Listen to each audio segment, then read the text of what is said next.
नमस्कार मित्रगणों, लोकसभा चुनाव 2024 का बिगुल बज चुका है। गृह मंत्री अमित शाह ने कहा था सहारा के पीड़ितों को 3 महीने में पैसा मिलने लगेगा। किनका पैसा आया है, कैसे पैसा आया है? चुनावी वादों और दावों के अलग, अमित शाह की बातों की सच्चाई आपके सामने है। लेकिन गृह मंत्री के वादे दावों के अलग, सुप्रीम कोर्ट से लेकर लोकतंत्र के चारों स्तंभों में क्या 13 करोड़ लोकतंत्र वाले देश में जनता का मजाक बनाकर रख दिया है। आखिर क्या कारण है? क्या ईडी सीबीआई से लेकर हर जगह पर इन लोगों ने, जब 4 गुना अधिक संपत्तियां हैं तो क्यों लोगों को पैसा नहीं मिल पाता? वो भी पैसे की कमी की बात ही अलग है, क्योंकि 24,912 करोड़ सहारा से भी खाते में मौजूद है। 5,000 करोड़ रुपया उसी खाते में से दिया गया था सीआरसीएस को, वो भी 5 करोड़ बांटने में 9 महीने बाद भी नाकाम साबित हुई है। आखिर मशीनरी को हो क्या गया है? हमारे सिस्टम में ऊपर से नीचे तक नाचने वाली स्थितियों के पीछे आम जनता की स्थितियों को मजाक बना दिया है नौकरशाहों ने। आखिर क्या कारण है? क्यों आप लोगों का पैसा नहीं मिल पाता? समीकरण चुनावी हैं, बातें नेताओं की चुनावी थी, लेकिन नौकरशाही से लेकर हर चीजें वाकई में नौकरशाहों से लेकर मीडिया तक को आईना दिखाने की जरूरत है। आखिर क्यों आम आदमी जो एक एक रुपया जोड़कर जमा करता था कि उसे काम पर काम पैसा काम आएगा, किसी को मेडिकल की जरूरत, किसी को बेटी की शादी करनी है, किसी को पढ़ाई के लिए, तो किसी को नौकरी या धंधा पाने के लिए, सबका धंधा चौपट हो गया। कोरोना बीत गया, एक दशक से ज्यादा का समय बीत गया, लेकिन क्यों नहीं मिल पाया? इसका जवाब किसी के पास नहीं है।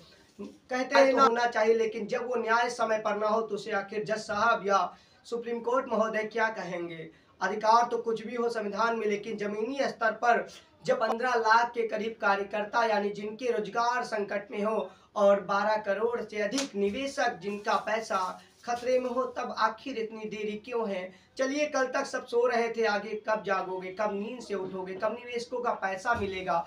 आखिर क्या कारण है? सहारा रिफंड पोर्टल 18 जुलाई 2023 को लॉन्च किया गया, क्या निकला? 1.5 करोड़ के करीब लोगों ने आवेदन कराया। 10,000 वाली टोपली आयु कहें कि अलग अलग तरीके से घन चक्कर बना के चीजें की गई, और उसके बाद रिफंड पोर्टल में केवल जिनकी गलतियां यानी गलतियां निकाल दी गई, उन्हें 19,999 रुपया, क्या ऊपर उससे ज्यादा का जिन लोगों ने आवेदन कराया है, उनके लिए नियम शर्तों से बंधे होने के बावजूद क्या उनको पैसा मिलने का अधिकार नहीं है? या अगर है तो अभी तक क्यों उससे ऊपर वालों का रिसम्मिशन नहीं हो रहा है? कब पीड़ितों को पैसा मिलेगा? कब चीजों को अलग अलग स्टेट और सरकार जो कहती है मैं सत्ता में होता ये उखाड़ के रख देता, मैं होता तो वो कर देता। हर स्टेट के अलग अलग कानून है इन पैसे यानी चिट फंड और समितियों को लेकर। क्यों पैसा देने में इन लोगों ने भी अपनी दिलचस्पी नहीं दिखाई? क्या ऊपर से नीचे तक सब मिले हुए हैं? आखिर जनता के हक की बात कौन करेगा? लोकतंत्र में हर आदमी को अपनी आवाज उठाने की जरूरत थी, लोग उठा भी रहे हैं। इसीलिए पटना, बिहार की राजधानी पटना से लेके यूपी की राजधानी लखनऊ, मध्य प्रदेश की राजधानी भोपाल से छत्तीसगढ़ की राजधानी जयपुर और देश की राजधानी दिल्ली के जंतर मंतर पर आंदोलन ने भी बहरी सरकारों और बहरी सिस्टम को बताने की कोशिश की, लेकिन किसी के दर्द को समझने वालों ने इतनी लापरवाही बरती कि अभी तक भी गोल में झोल फंसा हुआ है।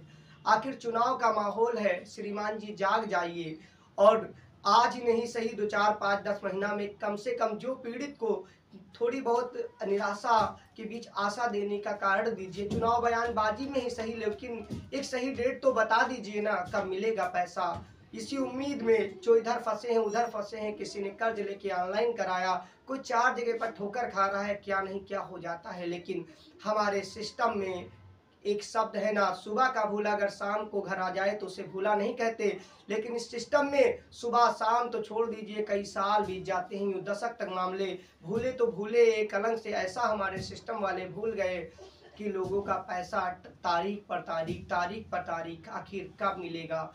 आवाज उठाइए, नेता से लेके जो भी आते हैं पूछिएगा, आखिर सहारा के निवेशक या अन्य चिटफंड कंपनियों के निवेशकों को कब पैसा मिलेगा?